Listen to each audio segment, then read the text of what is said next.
Hello friends, the race to the sun is here. Paris-Nice, the first European World Tour stage race under pretty good conditions. Last year's winner Matteo Jorgensen returning, as well as McNulty, Skjelmose, Vlasov, a lot of riders, Felix Gall, who did well last year, Almeida, missing Remco, but Vingegaard's here. So how would Visma play it with Vingegaard and Jorgensen as the two leaders? We've got a pretty hard route this year. We've got a really hard wall stage halfway through, a TTT, a few easier sprints actually. There's usually like a Mads Pedersen, Wout van Aert, Bini style sprint. That's sort of missing this year.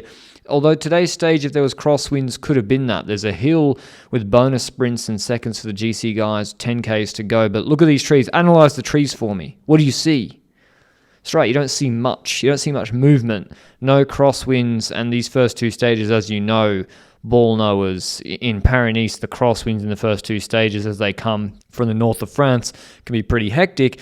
French guys who changed teams, Zangler and Alaphilippe, Narvaez who won TDU, he's here. Is the course a little bit too hard for him with the Aron stage? We'll find out. And Visma bringing a pretty strong team as well. Almeida, how would he go? How could UAE go in the TTT? They got Pollitt, Tarling. So people bringing reinforcements. You got to bring big units in Paris-Nice if you've got a TTT. Otherwise, you'll lose too much time. But here we see another reason to have Asgreen or big units on the front is so you can be aware of road furniture. And actually, Magnus Sheffield comes a cropper. He goes down, as is his wont, with, I think, Watson and Josh Tarling on that bit of roadworks stuck out in the middle of the road. Luckily, it was uphill. Luckily, everyone seemed to be okay, but that's why all these teams for the last hour and a half of this stage were all sprinting for every corner, every roundabout, and then maintaining their position. And then when others, when you're driving a car and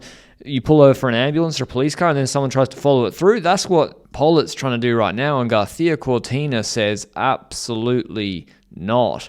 And he says, you will not follow the motorbikes, the gendarme, up the side of the road. So huge battle and nerves for positioning all day. And you see why, going into this hill, if you're not at the front on these 1K 7% hills and it kicks off like it does with Marco Haller leading out Julian Alaphilippe here, you can be behind when it splits. Victor Campenaerts starts to ride hard because Jorgensen and Vingegaard are in good position. And then Julian Alaphilippe, Panache, he's back. I had to double check whether there were bonus seconds at the top of this hill. There weren't. He was just sending it. Respect. Jorgensen goes with him as well. Maybe there would have been a split, but it does put pressure on the sprinters. And you see, it's not a big group coming over that hill. And we've still got another one with 10Ks to go. Unfortunately for the punchers, the next hill's not as hard, but attacks come. Asgreen, Tibor Del Grosso, Kung. It all comes back together, Trek neutralizer, and you better move up quick because they turn left in 200 meters and bang, it's blocked up again, straight road. And you even have GC leaders like Lipovitz and McNulty riding on the front just to maintain front position because we got another sprint coming up into the last hill with 10Ks to go. Now, this one does have 6, 4, and 2 bonus seconds on it, but Visma weren't in as good position as they were for the first hill with 20Ks to go. It's Ineos and Fedorov, I think, who are in really good position in Alaphilippe third wheel. They come through this village on the pave, and then Santiago Buitrago launches from downtown. He's chased by 3 Americans, Paulus, Jorgensen, and Brandon McNulty. So Sheffield, another American, he's wanting to chase pretty quick, smart, and pretty much none of these riders know exactly what to do. Santi, they just closed with a big effort. McNulty doesn't want to go to the top of the sprint with the other guys because he doesn't have the best sprint. Jorgensen's waiting for his sprint, but that allows Narvaez to come back, and come back he does in the wheel. He's there to sort of take as many bonus seconds as possible because Almeida's not there for the sprint. Jorgensen takes 4. Narvaez actually continues after a second. Sheffield in the wheel. Abrahamsen chasing. Skjelmose in the gutter. If there had been crosswinds on this plateau, because there's a plateau here which is really exposed coming up when they turn in a few Ks, this stage could have played out completely differently. You got Vingegaard here following Lipovitz and Quickstep. Trek are trying to close everything down for a sprint though.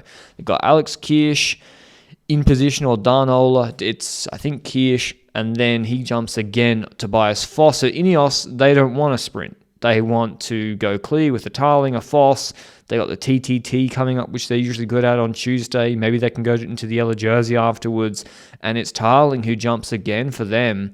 And he's followed by Matteo Trentin. Smart move from him. It gets blocked up by two Ineos on the sides. And Schelmos just squeezes through, which is good and bad. It's good for Trek. They got a GC rider going up the road. He's also quite fast, and he'll take bonus seconds if it goes to the finish. He's asking immediately to the car, can I ride? It also means they don't have to ride behind, but Trek don't let him ride. Trek want this lockdown for a sprint for Mads Pedersen, but there's Tim Merlier in the bunch. It's a full peloton again. Every sprinter's there. Molano, Merlier, Demar, you name it. And Pedersen's sprint didn't look too crash hot in Tour de la Provence. And they got their GC boy up the road, who also can take bonies, and also he's pretty quick, but he doesn't ride. Tarling probably couldn't believe it.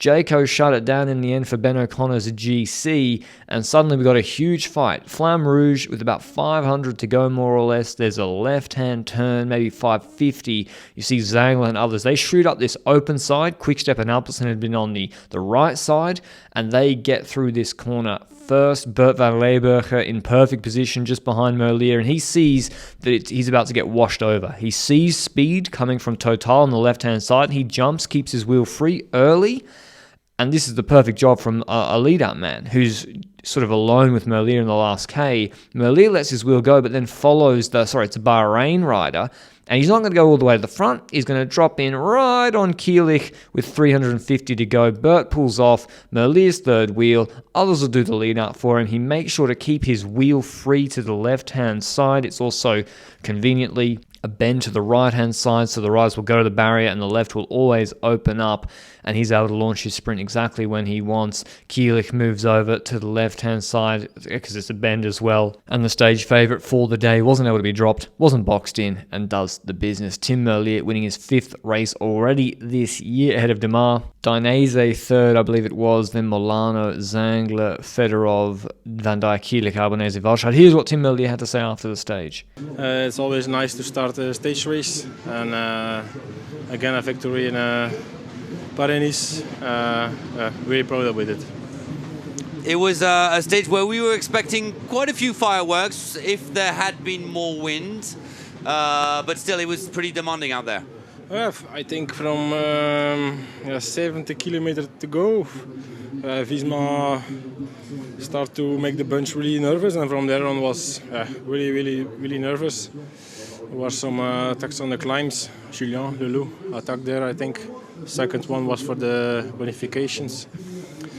So yeah, the bunch was really nervous, but then we organized it again. We stay in front, the others close the gap, and they bring me in a good spot last kilometer, and then Bert did perfectly do it. Hope you enjoyed the video. Should be another sprint stage tomorrow. The crosswinds the organisers might have hoped for have not eventuated. It's a headwind, so can Merlier go back to back? Probably.